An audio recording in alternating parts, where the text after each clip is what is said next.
Hi, everybody. I am your reader for chapter 17 of Hatchet. I'm excited, as usual, to read with you one of my favorite books. And boy, is it getting exciting here near the end. Chapter 17. He turned back to his campsite and looked to the wreckage. He had a lot to do: rebuild his shelter, get a new fire going, find some food, or get ready to find some food, make weapons, and he had to work slowly because his ribs hurt. First things first, he tried to find some dry grass and twigs, then peeled bark from a nearby birch to shred into a fire nest. He worked slowly, but even so, with his new skill, he had a fire going in less than an hour. The flames cut the cool, damp morning, crackled, and did much to bring his spirits up, not to mention chasing away the incessant mosquitoes. With the fire going, he searched for dry wood. The rain had driven water into virtually all the wood he could find, and at last he located some in a thick green evergreen where the top branches had covered the lower dead ones, keeping them dry.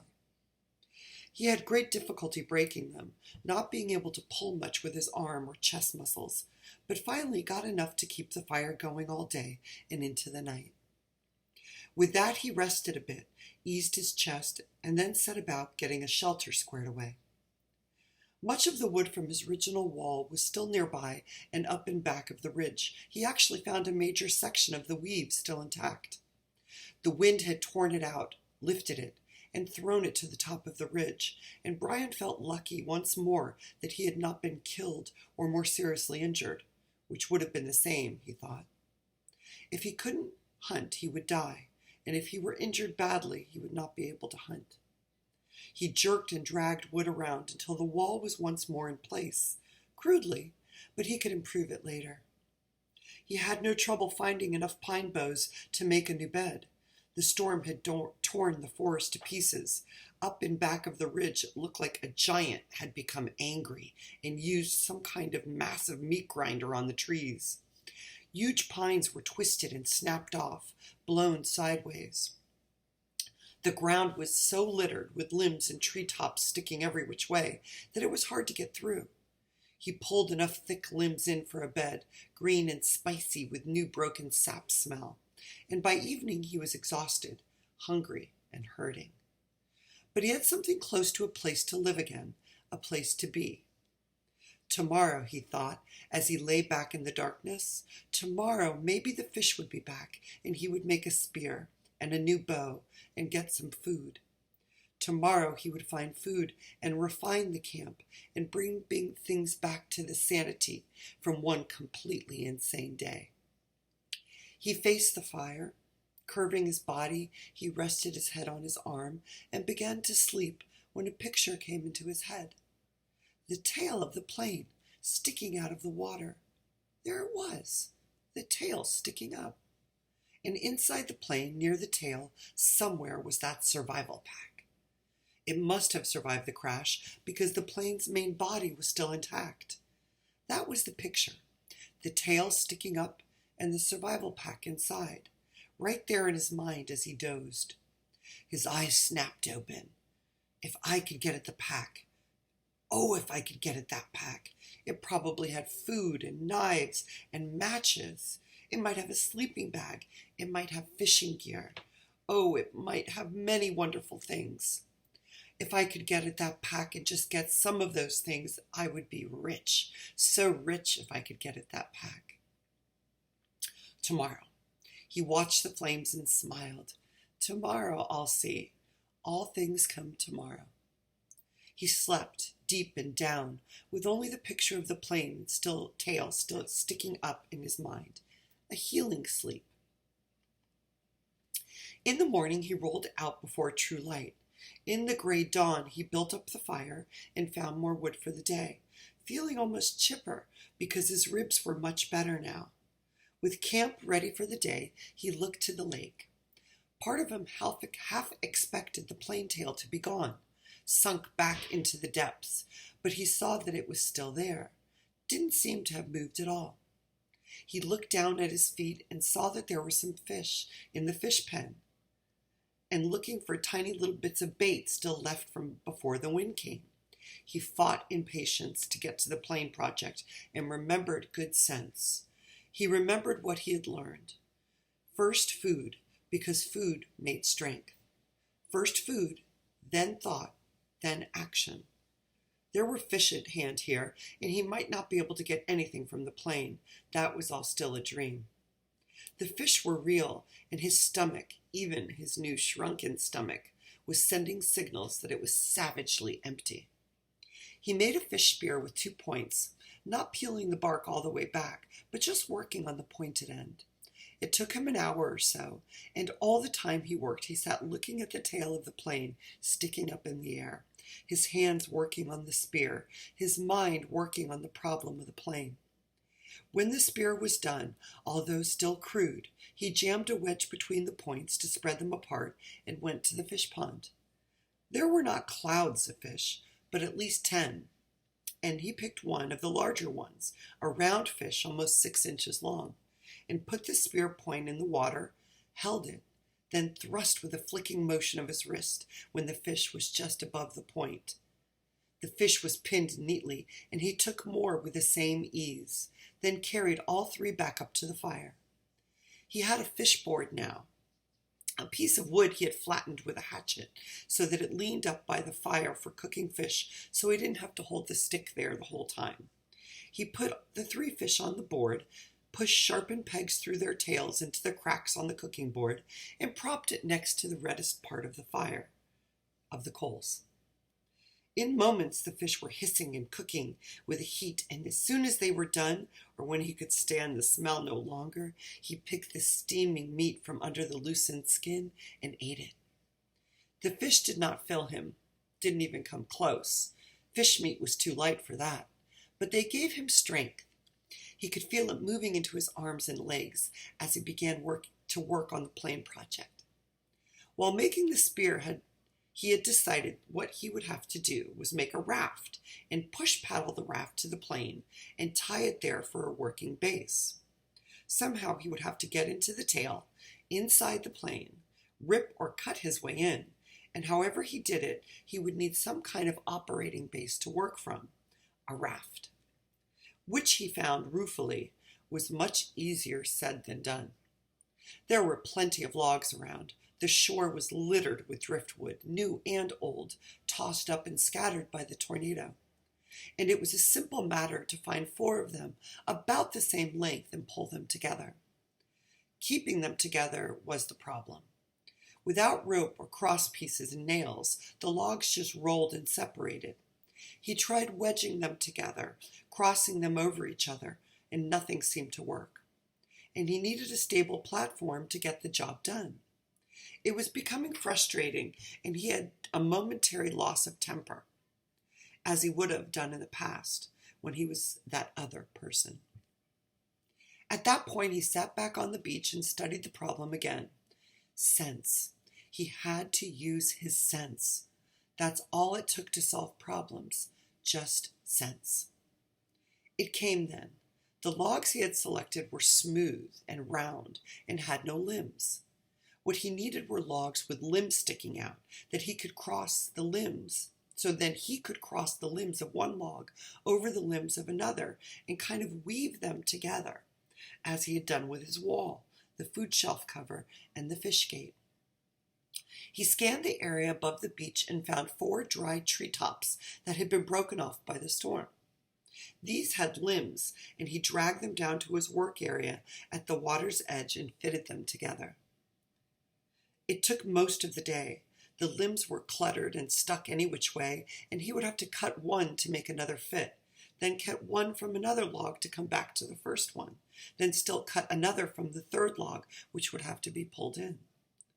But at last, in the late afternoon, he was done, and the raft, which he called Brush Pile, one for its looks, hung together even as he pulled it into the water off the beach.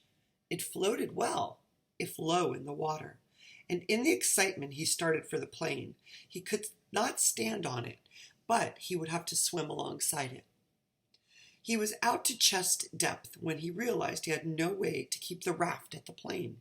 He needed some way to tie it in place so he could work from it. and for a moment he was stymied. He had no rope, only the bowstring and the other cut shoestring in his tennis shoes, which were now, by looking close to dead, his toes showing at the tops. Then he remembered the windbreaker, and he found the tattered part he used for an arrow pouch. He tore it into narrow strips and tied them together to make a rope or a tie-down about 4 feet long. It wasn't strong. He couldn't use it to pull a Tarzan and swing from a tree, but it should hold the raft to the plane. Once more he slid the raft off the beach and out into the water until he was chest deep.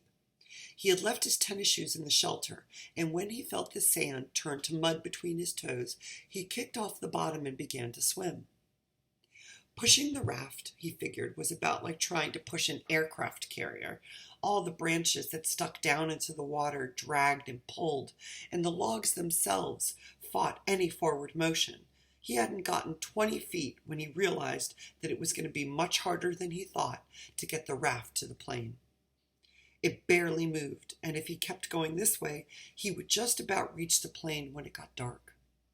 He had decided to turn back again, spend the night, and start early in the morning.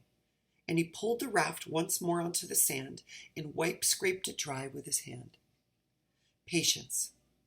He was better now, but impatience still grounded him a bit, so he sat at the edge of the fish pond with a new spear and took 3 more fish, cooked them up and ate them, which helped to pass the time until dark.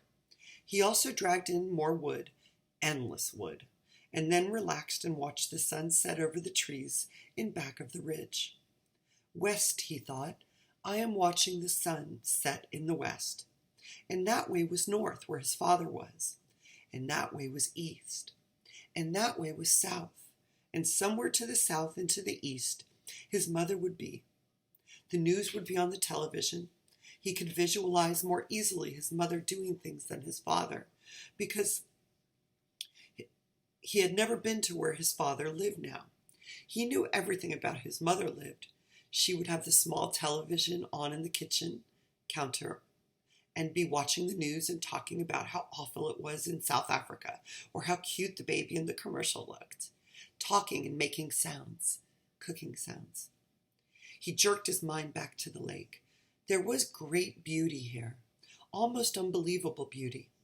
The sun exploded the sky, just blew it up with the setting color, and that color came down into the water of the lake, lit the trees. Amazing beauty, and he wished he could share it with somebody and say, look there, and over there, and see that? But even alone it was beautiful, and he fed the fire to cut the night chill. There it is again, he thought, that late summer chill in the air, the smell of fall. He went to sleep thinking, a kind of reverse question. He did not know if he would ever get out of this, could not see how it might be. But if he did somehow get home and go back to living the way he had lived, would it be just the opposite? Would he be sitting watching television and suddenly think about the sunset in the back of the ridge and wonder how the color looked in the lake? Sleep. In the morning, the chill was more pronounced, and he could see tiny wisps of vapor from his mouth. He threw wood on the fire and blew until it flamed, then banked the flame to last and went down to the lake. Perhaps because the air was so cool, the water felt warm as he waded in. He made sure the hatchet was still at his belt and the raft still held together, then set out pushing the raft and kick swimming toward the tail of the plane. As before, it was very hard going. Once an eddy of a breeze came up against him, and he seemed to be standing still, and by the time he was close enough to the tail to see the rivets in the aluminum, he had pushed and kicked for over 2 hours, and was nearly exhausted, and wished he had taken some time to get a fish or 2 and have breakfast. He was also as wrinkled as a prune and ready for a break. The tail looked much larger when he got next to it, with a major part of the vertical stabilizer showing, and perhaps half of the elevators.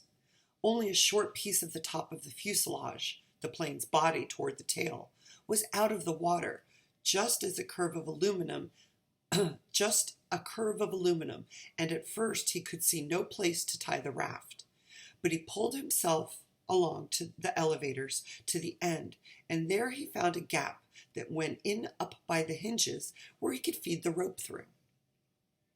With the raft secure, he climbed on top of it and lay on his back for 15 minutes, resting and letting the sun warm him.